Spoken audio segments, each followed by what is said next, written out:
في صباح هذا اليوم أعز الناس لنا العم حليم أحمد وابنتها زينب أحمد في قصف عشوائي للطائرات بما دمر كل البيت تماما، حتى الجيران برضو من الكسر وكل شيء ما عنده يعني.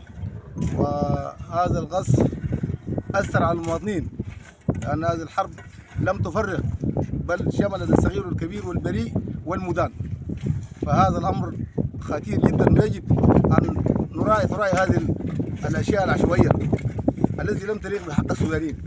نحن أبرياء فقدنا أعز ناس لنا، فهذا لا يليق. فنسأل الله لهم أن يتقبلهم الشهداء، كل فقط عزيز له، ولكن ندين هذا ونشغب هذا الإجرام الحاد مثل هذا القوات المسلحة بما تضرب عشوائي بالسلاح الذي لا يليق لحق المواطن.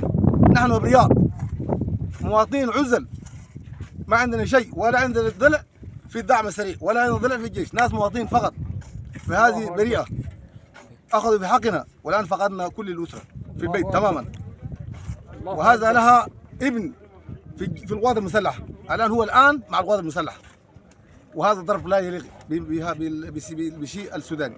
فنحن نشغب هذا تماما ونرفع هذا لغاية الله سبحانه وتعالى أولا، ثم للأمم المتحدة، ثم لكل من له حق في ذلك. لكن هذا اليوم نحن تضررنا ضرر تماما، والبيت كله اتفقد كل شيء إن شاء الله. وجزاكم الله خير، ونسأل الله يتقبل كل شهيد، ونسأل الله أن يوقف هذا الحرب، لأن الناس عانت، فقدنا تضررنا من كل شيء، حتى من الاقتصاد، وتعانينا من الآن جرحى في البيت، والضرر أكبر من ذلك.